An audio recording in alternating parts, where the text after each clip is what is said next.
darling. Oh, my darling, are you having another nightmare? Hey guys, so it's the end of the year, and what a year it was. Started with a bang. The S8 and S8 Plus redefined how a phone should look. Later on, the Galaxy Note 8 came, and it's overall the ultimate best phone of the year. It was certainly a great year for Samsung considering what happened last year, but the time has passed and it's time to move on to the Samsung Galaxy S9 and S9 Plus. We are entering the final phase. The nightmare phone for Apple is going in mass production. They are facing poor iPhone X sales already, and now the news is that the S9 will come early than expected without any pre-order phase to really hit Apple where it hurts. We're going to talk about that in detail, but all in all, things are getting finalized and we are less than 2 months away from the official announcement of the improved beast. So thanks to the on leaks, we saw how the Galaxy S9 and S9 Plus will look based on the official factory CAD drawing, and now there is another CAD that got leaked recently showing us the same design, and this time the fingerprint scanner is at a much better position with a little bit of a space. It's confirmed this is how it's gonna happen. The space is there in between to separate it from the camera lens, so all of your 2017 Galaxy problems won't matter in 2018. And the headphone jack is still here, so thank you Samsung for keeping the best feature alive. We also have some components of the Galaxy S9 leaking all over the place, so this confirms the existence of the headphone jack. You can see that it does have a space for the headphone jack, and we actually heard a couple of months ago that Samsung will give users wireless Bluetooth AKG headphones right out of the box. Out of the box, meaning no extra cost, while still retaining the good old headphone jack. Now, there was no further news, but I have to say this is mad value if it really happens. Along with the component leaks, there has been so many Galaxy S9 and S9 Plus front panel leaks, and again, it confirms that the Infinity Design 1.0 is here to stay. The bottom bezel is 0.1mm thin compared to the Galaxy S8.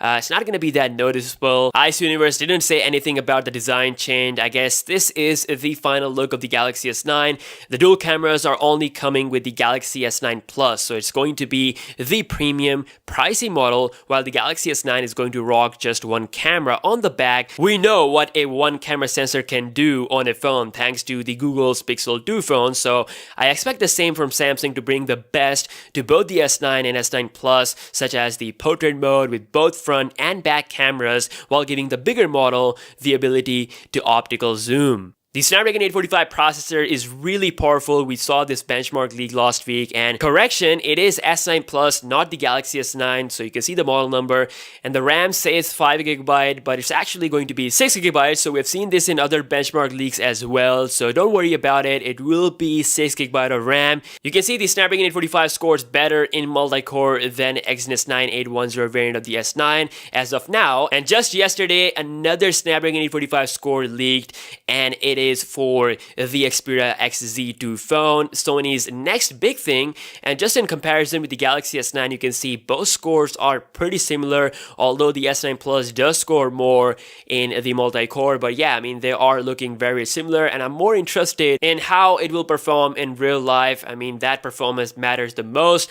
The browser benchmark also got leaked recently, showing us the highest browser score yet by a Samsung phone, coming at 511. The device model number, as you can see, is the G960F, which is the Galaxy S9 variant. The average mobile score achieved by current Samsung devices has been 490, so a little bit of improvement there. An incomplete spec leak revealing the current software version of the Galaxy S9, which is Android 8.0 Oreo. This is the software version on which Samsung is doing all of their testing, and of course right now the Oreo is not officially out yet. It's in beta for the Galaxy S8. I've done tons of coverage on my channel. It is expected to come officially in January, and by then the Galaxy S9 might end up getting the Android 8.1 version, as the Nexus phones and the Google phones are already running it in full speed. Also, the CPU column shows 8 in nuclear. I guess that might be the core reference or code name for the cores. Display size mentioned here is 5.8 inch. It's the same comfortable form factor as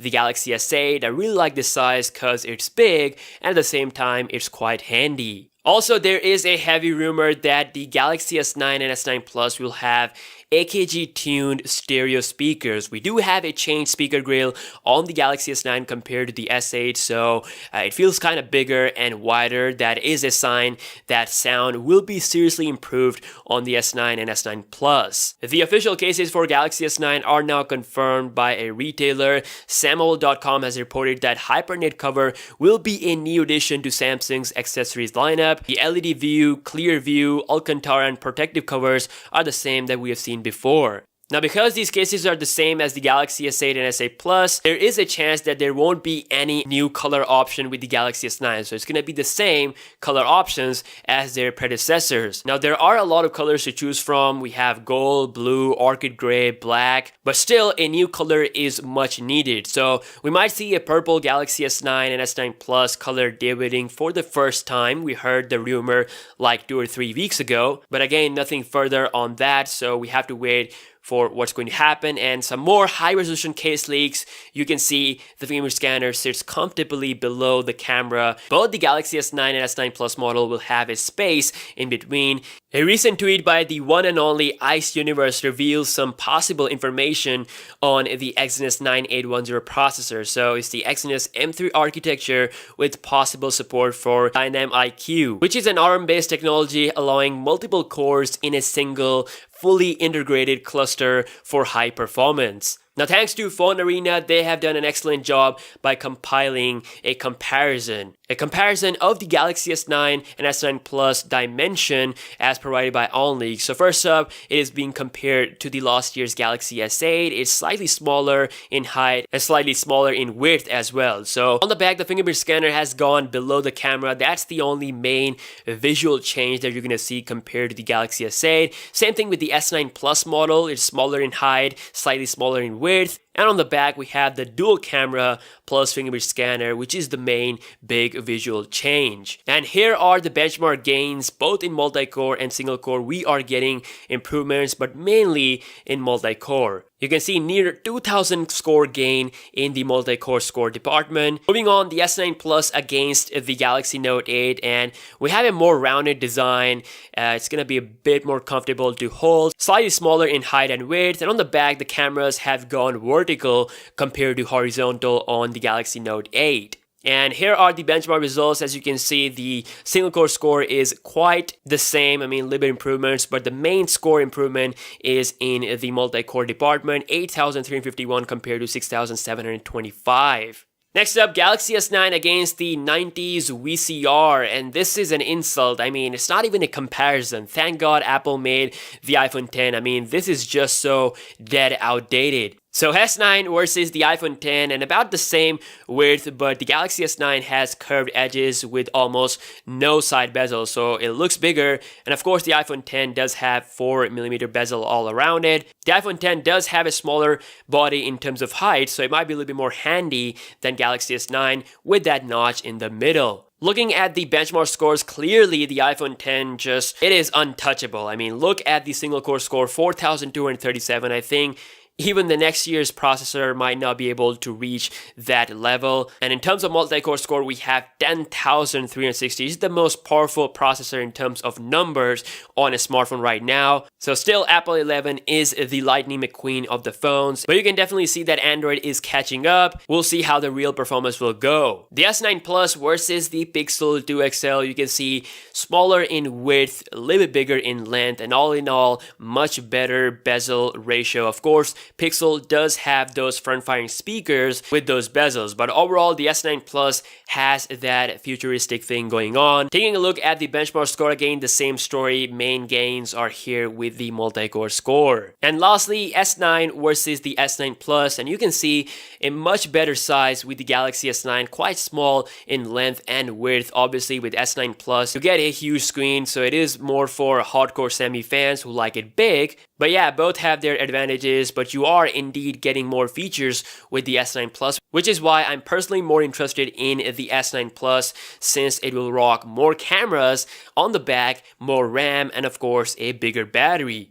And speaking of battery, the Galaxy S9 is expected to rock a 3200 mAh battery, while the S9 Plus will rock a 36 or a 3700 mAh cell. Can't wait to see the drain game of these upcoming beasts. The reason behind the bigger battery is actually more space. Yes, thanks to the advanced SLP circuit boards, the components are placed much tighter, which is why there's more space for other things such as battery. And Samsung, unlike HTC, will surely utilize this space and feature a bigger battery. And once again, the new report from China says that the Galaxy S9 family will get announced officially in February at MWC 2018, and it will get released in the first week or first days of the month of March worldwide, which is a bad news for Apple as their shares are down nearly 3%. The sales of the iPhone X are not going as expected. A report from Taiwan's Economic Daily says that Apple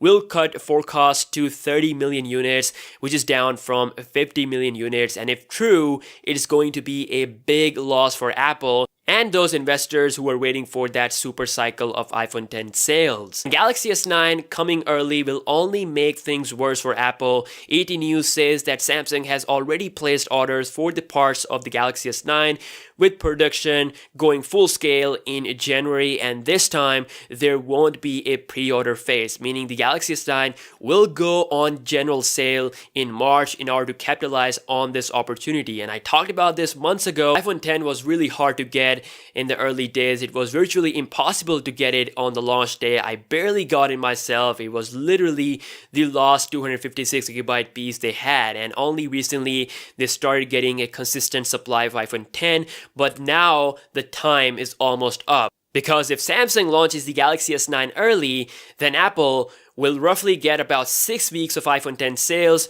before all the advertisement and the promotion stuff for the new Galaxy S9 comes along. So the S9 is truly a nightmare phone for Apple. It can really mess things up, and I think that's exactly what Samsung will do, since there is no major design change and there's no major thing happening. So I guess there's nothing stopping Samsung for releasing this beast early. So I guess we'll see the Galaxy S9 really soon. We're less than 2 months away. Let me know what you think about the Galaxy S9 and the Apple situation. I would love to hear your thoughts. Are you more interested in S9 or S9 Plus? Let me know, and why not subscribe to the channel for future content?